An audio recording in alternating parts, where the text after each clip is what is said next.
Hi, welcome everybody. I'm Christine Valenza-Shin. I'm Executive Director of Beyond Barnard and excited to have you join us for this information session for the SIPA 4+1. I'm going to briefly mention who else is here, and then some of us will talk for longer than others to give out the information and then take some questions at the end. So my colleague Claire Nash is here. She helps support the 4+1s and is often the person that will get back to you first when you email. Thank you, Claire, for setting all of this up and communicating out to the students. And then I want to introduce my other Beyond Barnard colleague, Stephanie Malik, who joined us in August and works on internship programs and special initiatives and other cohort-based programs such as the 4+1s. And then also in the room is Professor Elizabeth Ananat, who's the faculty lead. She'll speak in a moment, and Dean Suya Yi from SIPA, who will give the bulk of the presentation. I'm just going to say a couple of words about 4+1 pathways in general and how they sort of work administratively and from your point of view in terms of who you talk to when. As you may or may not know, Barnard has 5 different pathway programs with Columbia Graduate Schools, including SIPA, which we're here to talk about today, the Engineering School, the Public Health School, the Harriman Institute, and the QMSS program within the Graduate School of Arts and Sciences. SIPA, I think, is probably the oldest one. Before we called it a 4+1, there has been a SIPA Barnard combined program degree that has existed for at least 25 years, to my knowledge. If you Google Barnard alumni on LinkedIn and put SIPA in, you will see many people who have both degrees going back and doing a great variety of things. So it's a longstanding partnership. It's one that we really enjoy being part of.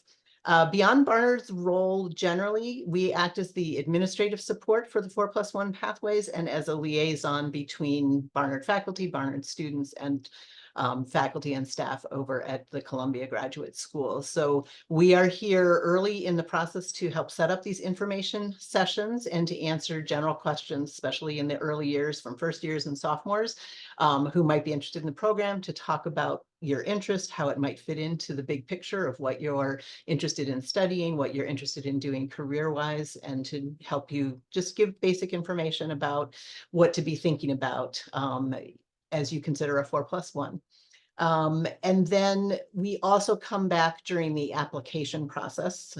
Beyond Barnard in general is here to support you, whatever you want to apply to, be it an internship program or a graduate school or a fellowship. And so as part of that, we're here to support the application process for 4+1. We can work with you on your personal statements, help you figure out who to ask for references, etc. So, and then once you're in the program, if you go ahead and apply and are accepted, we again continue to help coordinate and liaise with SIPA and through the year 4 and year 5 experience to make sure all goes smoothly. So it's always great to start with Beyond Barnard. From there, we usually send you next to the faculty lead. There's a Barnard faculty lead for the various programs, and our faculty lead for SIPA is Professor Ananat, and she'll speak a little bit about what she does in a moment. But the faculty leads are on board for all the 4+1s to help talk through the academic piece of this and help you with the academic planning and lay out your course plan and goals and how would, in this case, SIPA fit into that. And then Dean Yi and her team are at SIPA to answer your questions. Sometimes it's the nuts and bolts of applying because you apply directly through SIPA. Sometimes it's about the coursework at SIPA and what you might be interested in over there. So it can get a little confusing because you've got 3 different sources of information. When in doubt, start with us. Beyond Barnard will always point you in the right direction. And the other thing I say frequently is if you hear conflicting information, especially from students, your fellow students, if you hear people saying things with great authority, but it's completely opposite from something else you've heard, that's a great time to reach out to us and say, hey, I heard this, is this true? And even if we don't know the answer right away, we're pretty good at figuring out the answer. So encourage you to communicate to us at any point in the process and welcome you again. And then I'm going to turn things over to Professor Ananat to say a few words.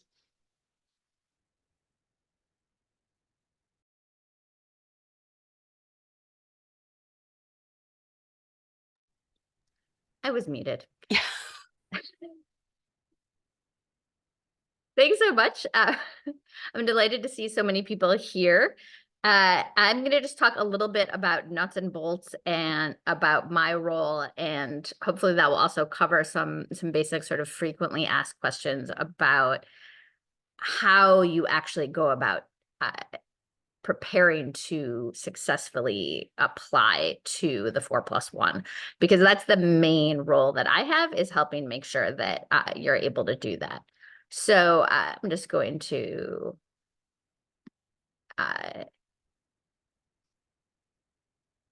can everyone see this? Fantastic. Okay.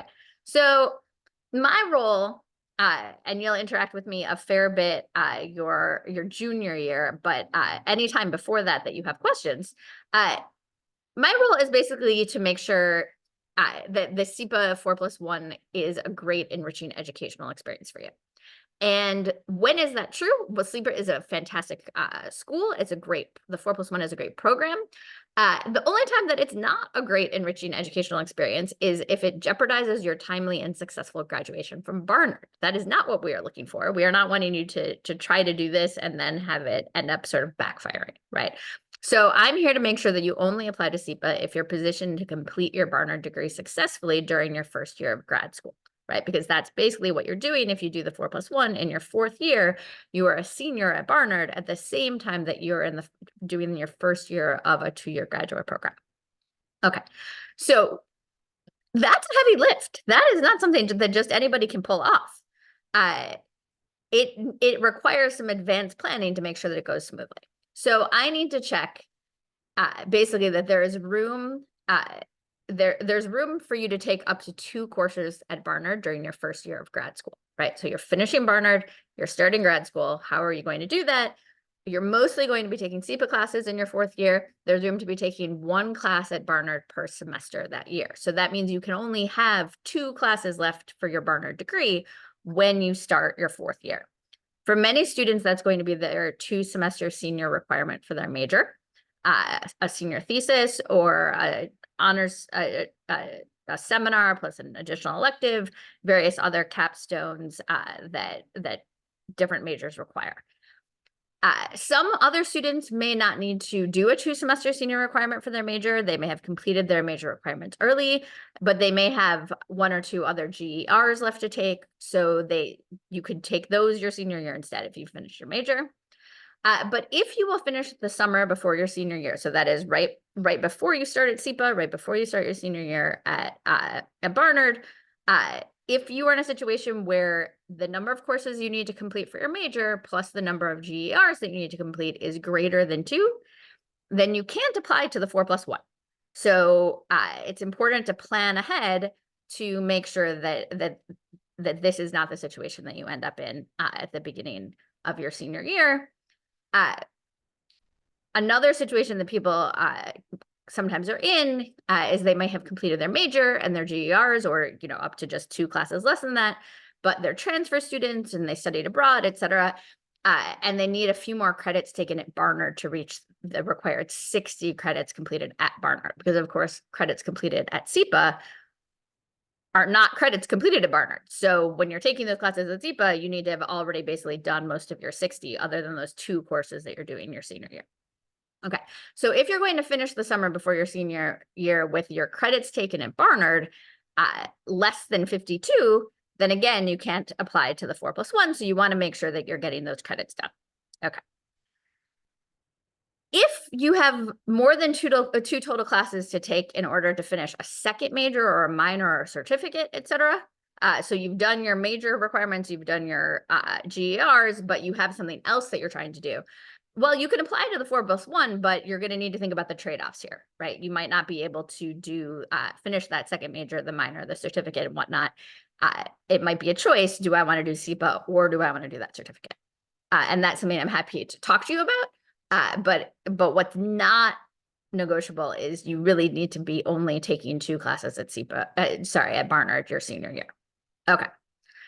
The other thing I need to check is you're going to need either 121 if you're a transfer student or 122 credits in order to graduate from Barnard.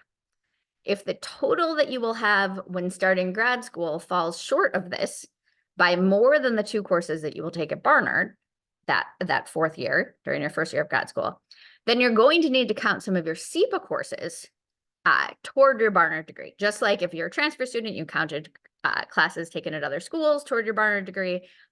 Just as if you went abroad, you counted credits toward your Barnard degree, you're going to need to count SIPA classes toward your Barnard degree.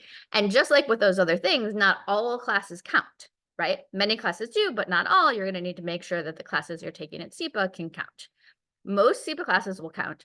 The main thing that doesn't work is some SIPA classes don't include liberal arts content. Barnard is a liberal arts degree, so only liberal arts content classes can count toward the Barnard degree. Courses that don't count are things like negotiation, management, budgeting, etc. Those are professional skills. They are not liberal arts. Other things that might not count are classes that are redundant with work you've done at Barnard, right? So if you've already taken a class at Barnard, then you can't take a class somewhere else and have it also count toward your degree. You may have encountered this with as a transfer student or studying abroad, etc. So if you've taken micro, it might not count. If you've taken stats, it might not count if you take it at SIPA.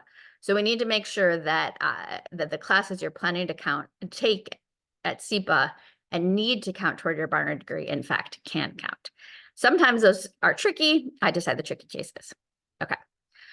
The way that I check this is you're going to submit a form in January of your junior year with the information on what you've completed so far and your plan for the rest of your degree completion. That's going to include the courses that you're planning to take in spring of your junior year and any summer coursework. And then you're also going to list what SIPA courses you plan to take in your first year and are planning to count toward Barnard credit totals. And then I will give you feedback after you submit this form. Expect feedback from me. Many plans have holes the first time through, and we iterate through them to try to find a way for you to be able to successfully complete the program. And then once we have agreed on a plan, you have permission to apply to SIPA. I do want to be clear that not everyone gets permission, and the earlier you talk to me and the earlier you plan your coursework, the greater the likelihood that everything will be in order so that you can have a successful application to an enrollment in SIPA. Okay, I have a couple other roles. One is I'm always happy to talk to you about whether the SIPA degree is a good fit for your goals. I have a master's in public policy myself that I got before I got my PhD in economics. I'm a big fan of public affairs school and all the ways that it can help you further your various goals in life. I'm also happy to talk to you about how to make a successful graduation plan as early as your first semester, second semester at Barnard, and as late as your junior fall. And then I have dedicated SIPA 4+1 office hours. This is a special link just for you all. Unlike my department posted office hours, these are not oversubscribed. So this is a special link just for you all. I know it's an ugly link, but I will put it in the chat and you can always sign up there and we can have a nice chat about whatever you would like. And that's it. That's my spiel. Excellent. Well, thank you very much. And if you have any questions along the way, let us know and we'll definitely circle back at the end too. But I'm going to turn over things to Dean Yee now. Thank you so much. Hi, everybody. Such a good turnout for this info session. I am Suya Yee. I'm the Associate Dean for Student Affairs at SIPA in the Office of Student Affairs.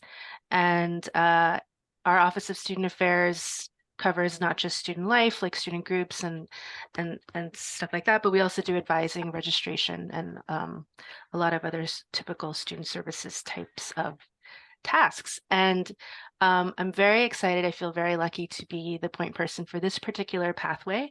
SIPA does have a 4+1 or a 5-year program with Columbia College and with School of General Studies, GS at Columbia University, but those tend to be a little bit smaller. And this has been a great program with a steady state of at least like a dozen students each year, which allows those students to actually form a sort of mini cohort and form a community among themselves because there are enough of you there.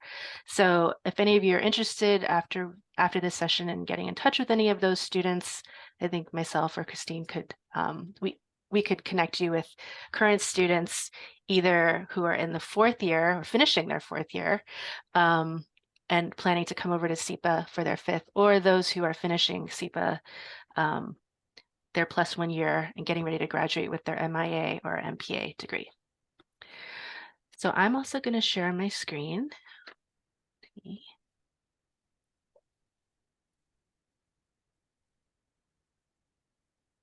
Are you seeing my PDF there?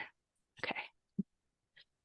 May seem daunting, 36 slides, but some of them will only be up for a moment.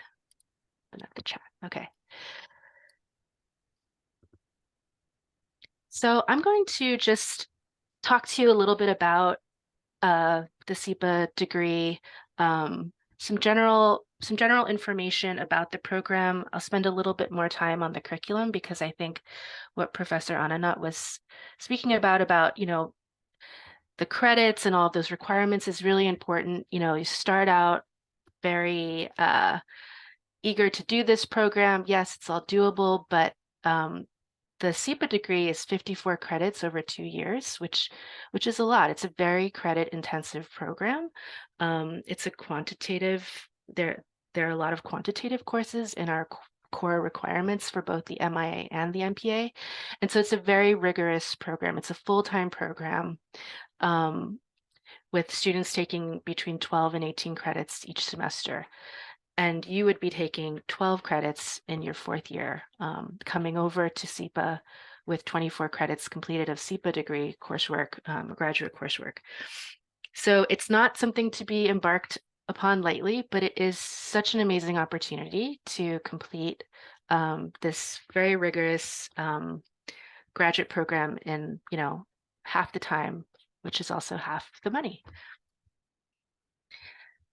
So what I've been talking with students about in the last year, since our new dean joined us in 2022, Dean Karen Yarhimilo, is SIPA has started to reorganize itself around these 5 global policy challenges. And those 5 global policy challenges are also embodied in our new institute, the Institute of Global Politics, which just launched in October, which is led by Secretary Hillary Clinton. So the 5 global policy challenges are geopolitical stability, democratic resilience, climate and sustainable development, inclusive prosperity and microeconomic stability, and technology and innovation. And so these are all, you know, very timely, urgent challenges for us to address. And as you may notice, they don't fit necessarily squarely into like academic disciplines or traditional kind of like the structures of like majors and minors. And so SIPA is starting to organize itself around these questions, which makes for a really dynamic academic environment for students.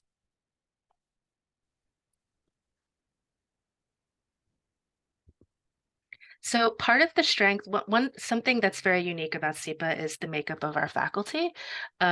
We have hundreds of practitioners and adjuncts who teach, and the combination of the full-time faculty, the researchers, the tenured track faculty with our what we call professors of practice makes for a really dynamic educational experience for students because they're in the classroom with researchers as well as people who've been in the field, actually working in the public policy or private sector positions that students aspire to, bringing that knowledge back to the classroom, and in many ways leading students through the kind of real life experience. Those may be some of those practical classes that wouldn't count towards your liberal arts credits, but they make up a really important part of your SIPA degree program. And so this is just a really just a snapshot of our alumni. On the next slide, I'll show you how many alums we have, but you can see that alums at SIPA go into NGO, public policy, government, diplomacy. We're also seeing more and more students graduate from SIPA going into the private sector and other entrepreneurial pathways. So as a graduate of SIPA, you join an incredible alumni network, and you are granted lifelong access to our career services. So SIPA's Career Advancement Center combined with Beyond Barnard, is just an incredible set of resources for you.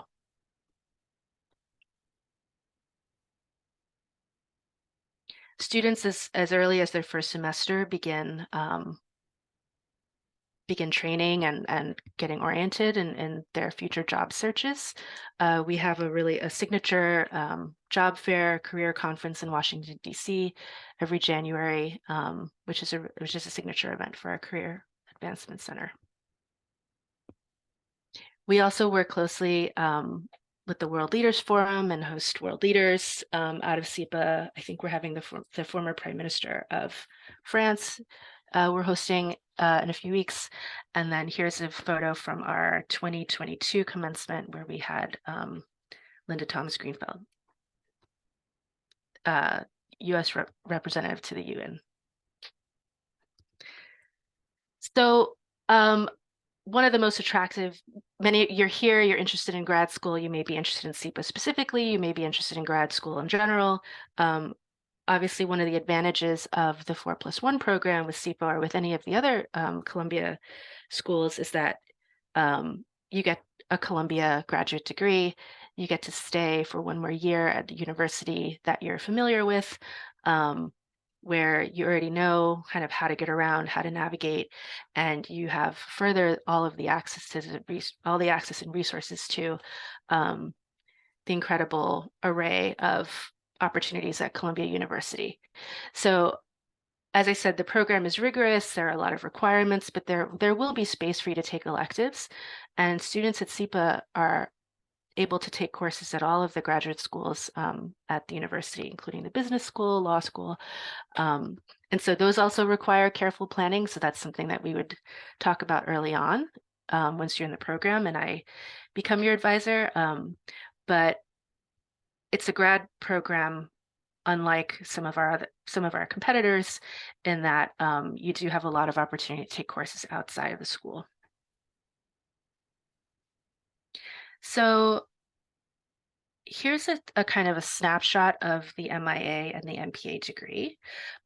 So your fourth year in residence at the college. You'll have your remaining college requirements, which were just explained to be a maximum of 2 courses, ideally 1 in each semester, and then you'll have 24 credits of SIPA coursework, which is usually divided into 12 credits per semester or 4 courses.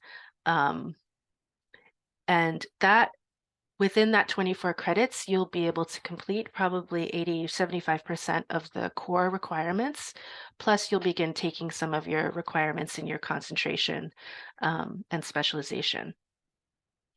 And that will leave you with 30 credits remaining. I have here 30 to 36 because that's what you're eligible to take up to. Students can take up to 18 credits once you become a SIPA student. So it's not something we recommend, taking 18 credits a semester, but students generally, what you come in, what you're left with are 30 credits, which is divided into like 5 classes a semester in your fall and spring. So the SIPA degree is comprised of a core curriculum, which is around 25 credits, plus a concentration, which is what you would probably consider a major, of 15 credits, a specialization of 9 credits or 3 classes, electives, and then that will bring you to your degree.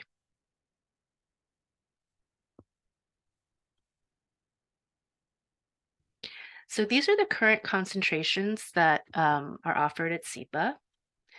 Economic and political development, energy and environment, human rights and humanitarian policy. And for that one, you would choose a pathway of human rights or humanitarian policy. International finance and economic policy. Within that concentration, there are 3 tracks. There's an international finance track, there's a central banking track, and then there's an economic policy track. International security policy. And then we have urban and social policy, which again is another one that breaks into 2 tracks, an urban policy and a social policy. And then these are our specializations. data analytics and quantitative analysis, gender and public policy. I'm so used to, we use a lot of abbreviations at SIPA, so it's been a long time since I've actually spelled these all out. We usually are like ICR, IOUNS, LID. Anyway, so, but I won't read all of them. These are the specializations. Students can do two specializations because we do allow a limited amount of double counting between the specializations. But again, it's not required. And I have seen students elect for two specializations. We get to graduation time, and it's that, again, are you going to finish on time, or are you going to do that second specialization, which is not required. So we do have regional specializations, and these are mainly hosted by Columbia University's regional institutes. And so they issue course lists each semester of the eligible courses. Many of these specializations or regional minors are also at the undergrad level. And so there will be a full course list offered right before registration time. Students can often choose like a foreign language pathway within their regional specialization or something that's more content-based. And so one of the key requirements in the program for both the MIA and the MPA is a capstone project, which is a real consultancy project. It's a group project. Capstones are led by faculty, often practitioners, and you work with an institution. It could be non-governmental, it could be governmental, and you have an assignment to create a project, and then you consult on that project. Many of these capstones require international travel, which is mostly covered by the school. And so these are really incredible opportunities. Students come away from these talking about, these are the best experience of their academic career was participating in these capstones. They can range from 4 to 10 students, and these are only offered in the spring. So again, a big draw, one of the biggest draws to students applying directly to SIPA is our location in New York City. It's an international city. Some would say the best city in the world. I was born and raised in New York, so that would be my opinion.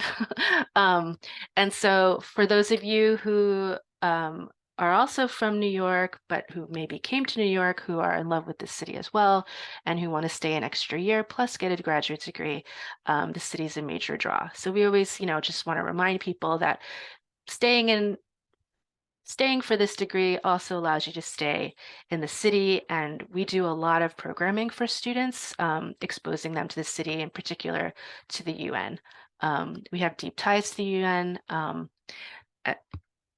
embedded in one of our specializations, but we do field trips there and have a lot of visits there. So one of the last things that I'll talk about is the community. I think a lot of students are looking for community, and you might not expect to find or to be able to develop a really deep community in a 2-year graduate program with students ranging from straight out of undergrad, like some of you, with those who've been, have 10, 15 years of experience working in a central bank somewhere. But in a way, the intensity of the program, the fact that it's full-time, lends itself to a really robust, strong community, a really strong sense of SIPA students as SIPA students, and that actually meaning something significant. And I've actually seen a lot of the 4+1 students really dive into student leadership positions at the school, and there are a lot of opportunities for that. So here's a snapshot of our student population.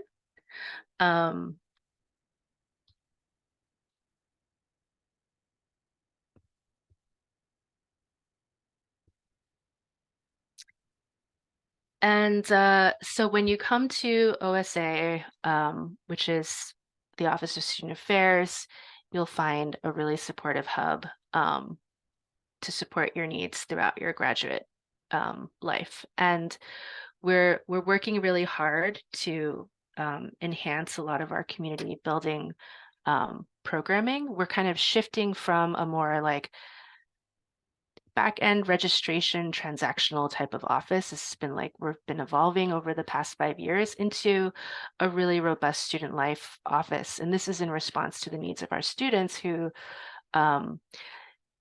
most of our events have been career focused or academic focused, and the students are like, we need more study breaks. We need more kind of like passive events where you just like help us relax, help us build community, help facilitate us hanging out.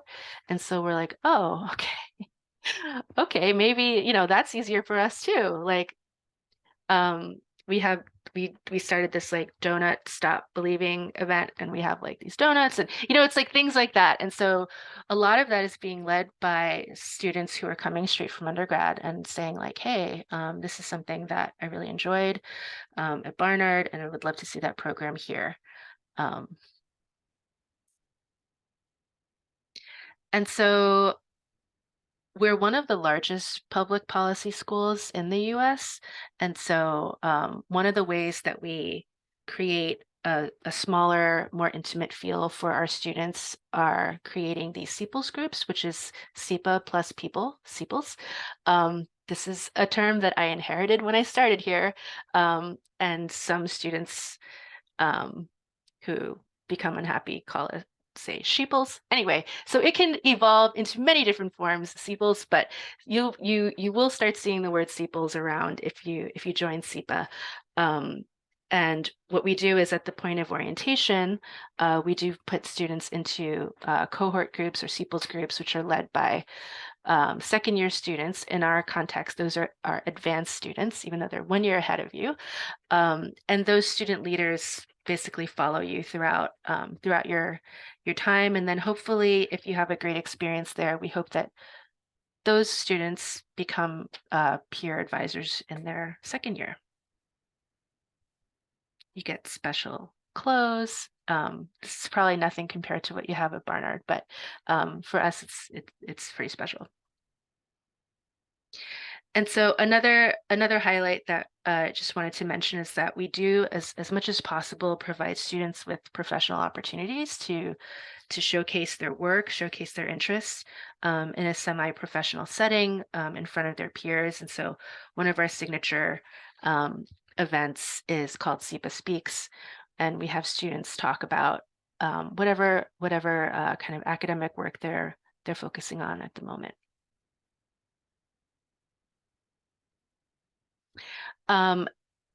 At SIPA, we have now, I was just updating the slide, it might be later. A few years ago when I started, we had 35 student groups. Now we have close to 50 student organizations. The student organizations range from regional focus to policy focused to other kinds of like different groupings, identity-based groups at SIPA. And so this is just to reiterate a really dynamic student organizing group. And it's pretty incredible that we have such a sustained student organization culture, given the fact that we're just a 2-year program. And so the transition and the transfer of leadership, it's a really steep onboarding, but these student groups really make an impact in the short time they're here. I mean, they're public policy students, so I guess that's what we expect.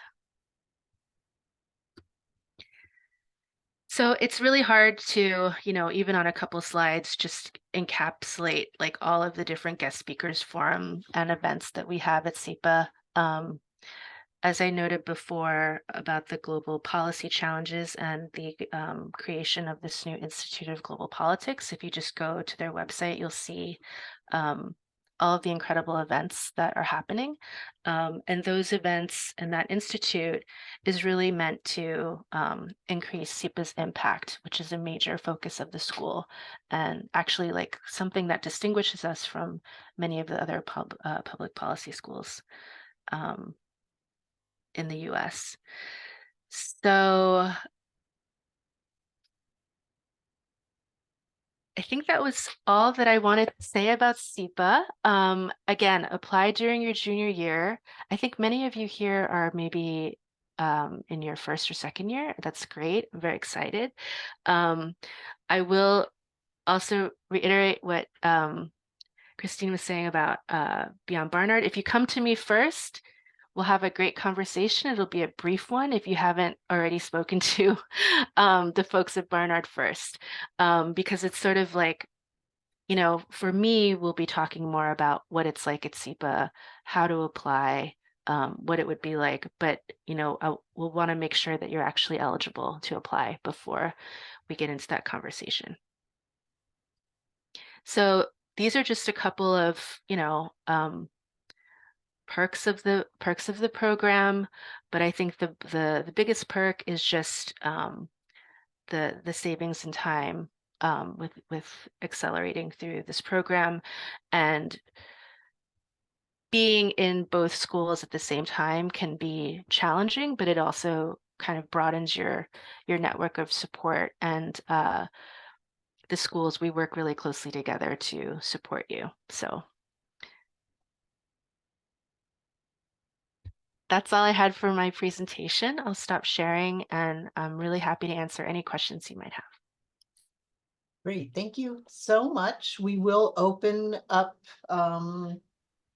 Actually, I just want to, I was jotting down a few notes as others spoke. I just wanted to reiterate a couple of things. Professor, generally speaking, the language we use, it can get confusing. Combined program, 4+1, senior, 2 years of graduate school. So with it throughout the program, we refer to you as once, if you apply to the program and get accepted, we refer to your senior year as year 4 and your additional graduate year is year 5. So we'll often ask you, are you a year 4, year 5? When we, to you, you feel like a senior, but also a first year, just sort of cuts through the confusion. So just to let you know that the planning is very important. Professor Ananat mentioned some of the extras that a lot of Barnard students like to include, which is study abroad, possibly a double major, a minor. Being a transfer student can also impact this. It's theoretically possible to do those things, but as she said, very careful planning as early as possible, and you may have to make a trade-off. You know, so just wanted to reiterate that point. I'm going to drop the link for the course planning form in the chat. You don't need to wait until January of your junior year to look at that. It's helpful to look at it now and start penciling it in and talking it through with your major advisor if you have one, or your pre-major advisor, but also to make an appointment with Professor Ananat and just sort of look at the big picture of your interests and how to fit everything in. And just a note, in terms of making follow-up appointments with anybody on our team about 4+1, when you go to, you do that through Handshake and through making the normal pathway for making appointments, but you want to look undergraduate school advising, and then the 4+1 specific appointment type will come up. And so you click that, and then there's a short survey where you let us know which pathways you're considering. So just a little mechanics there. And then just wanted to reiterate that from a financial point of view, one of the benefits, I think everybody alluded to this, because you are doing that combined year, you're still officially a Barnard student, your 4th year, but you're taking most of your classes at SIPA. You're still officially a Barnard student. You're on financial aid. If you are on financial aid, housing, all of those other things, the overall price for that, the Barnard price for that is lower than the SIPA price. So that's again where there is some savings in this from a financial point of view, as well as a time point of view. So just a couple of points that I thought about as we went through, and now let's actually open it up for questions. Again, it can be through the chat, or feel free to come off mic, raise your hand with a little icon, whatever works for you.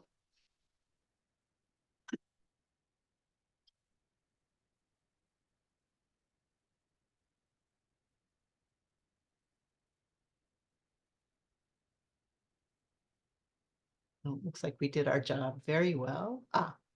What is the acceptance rate? So you want to field that one, or do you want me to? You could go. We always get this question. I would say the acceptance rate is high in the sense that if you've carefully planned and made it through the process whereby you get permission from Professor Ananat, approval from the faculty lead to apply, that the chances are strong that you've been able to put together a strong academic record and a strong application for SIPA. But Suya, maybe you could speak to what you all are looking for on your side in terms of how you assess candidates in general and Barnard candidates for the 4+1 in particular. Sure, yeah. It is a high acceptance rate.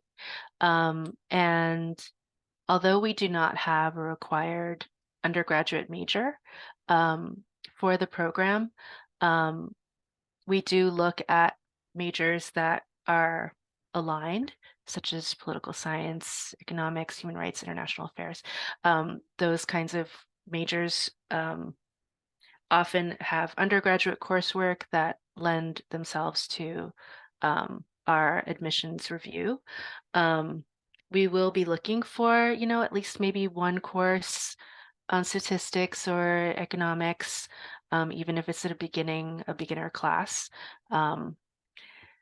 like that. But we look at your resume. We understand that many of you will not have years of professional experience, but we look at volunteer experience, we look at internships, we look at your interests, and we place a lot of weight on your statement. Have you thought about this? Does this align? Like, is this the right degree for what you're interested in? Is it a very coherent plan? Do you have goals that can be met through this program? And so those become weighted a little bit more heavily than, let's say, like the work experience. And obviously we don't require the test scores, which we sometimes look at for other candidates too. And I would say we look at the reference letters as well. And just a reminder that Beyond Barnard is here to support that application process, whether it's the personal statement or figuring out who to ask for references or other questions you have, obviously about your resume or CV. So other questions? Any suggestions on the course selection in Barnard to be able to fit in SIPA courses? Do I need to take more related courses? What are some that are related to SIPA program?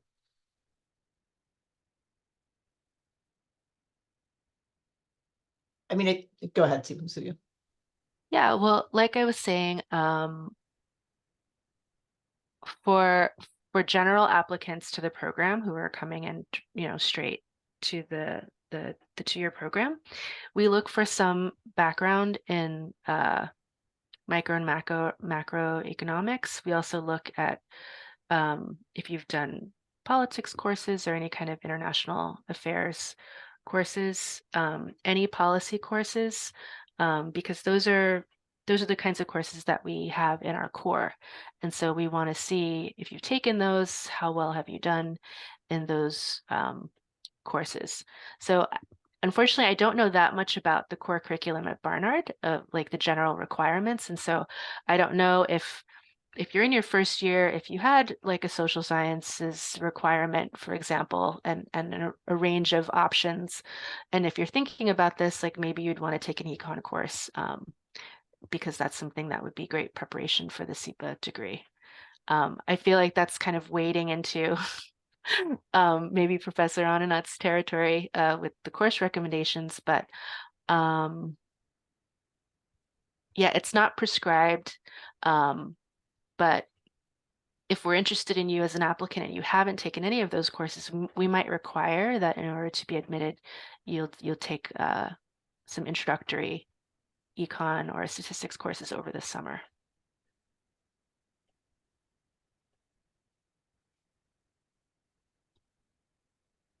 And we've got another question. How quantitative are the degrees, even in the non-quantitative heavy pathways like econ finance? So both the MIA and the MPA degree require a micro econ and macro econ sequence. So those are 2 courses. And the There's also a quantitative analysis or statistics course that's required. So those are 3 courses. If you are doing the MPA program, you'll have a financial management requirement. And that can be completed by taking accounting or taking a budgeting and financial management course, or an economics of finance course, which is a more advanced course. So I would say if you're doing an MIA degree in a non-quantitative, like let's say human rights, and then a specialization in technology, media, and communications, you'll have to take those 3 core quant courses. But I would say that we see a lot of students start off there thinking I'm not interested, but then sometimes because there are a lot of students doing those quantitative programs, and that we have these courses that are like, Python for public policy makers, or like the way that we teach data, is a different, comes from a public policy lens. You might surprise yourself by being interested in some of those courses.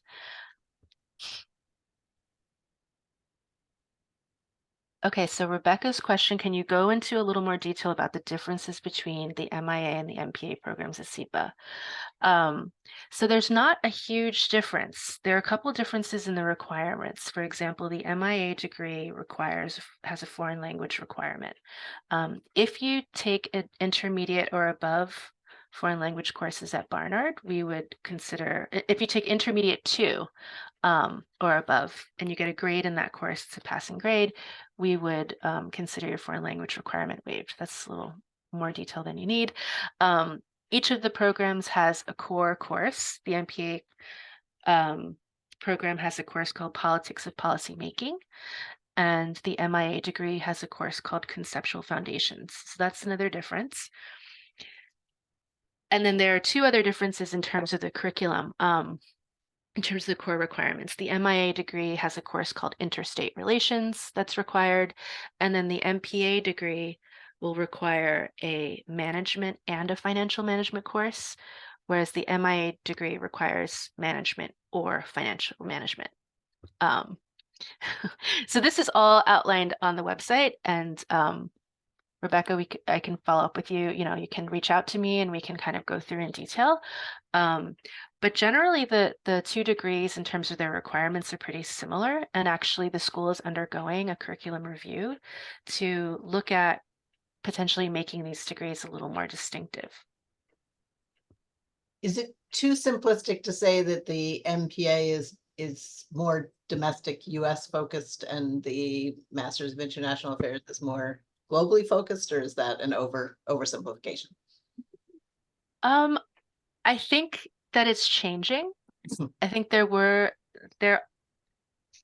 students who were interested in diplomacy and maybe careers, international students who are interested in maybe like future PhD, tended to go into the MIA, the Master of International Affairs. And then students who are looking for like a terminal professional master's degree seem to be doing the MPA. The MPA has become a larger program than the MIA. So there are more MPA students than MIA.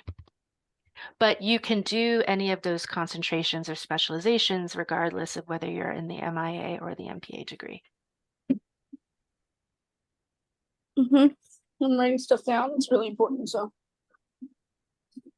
Yeah, really, you gotta take all these quantitative. Sorry, Stella, did you have a question or did you accidentally come off mute? Oh. Sorry.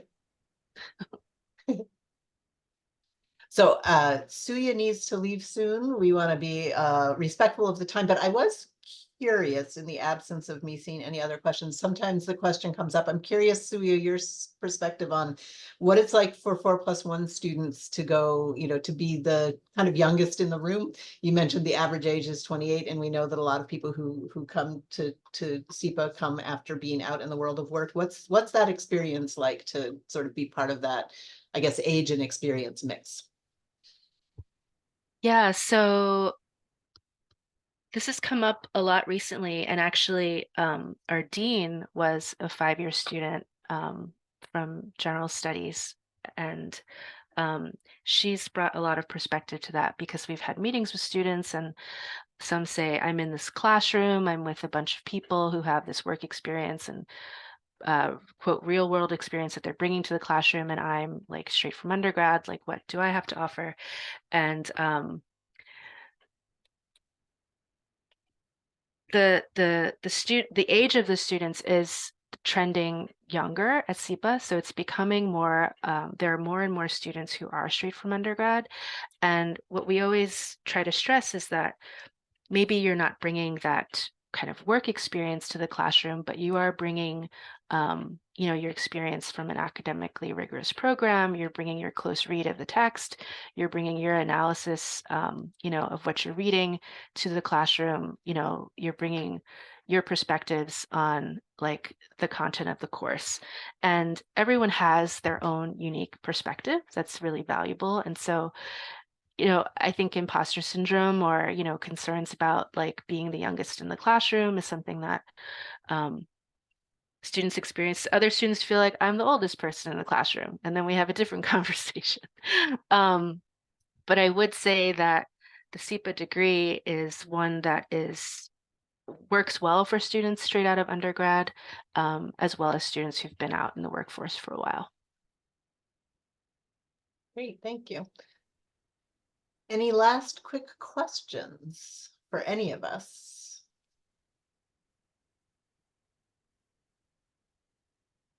All right, well, thank you again for coming out. We're happy to see so many first years and sophomores thinking about the pathway and just starting the planning process. Please feel free to reach out to Beyond Barnard or Professor Ananat or Dean Yee, but start with us. Very often the next step after the info session is to sign up for a 4+1 advising session to talk about your plans and answer some specific questions. And you also can reach out to Professor Ananat to talk about the big picture and start talking about the academic planning piece as well. So thanks, everybody. Have a great evening. Thank you to Stephanie and Liz and Suya for being here, and we'll talk to all of you soon.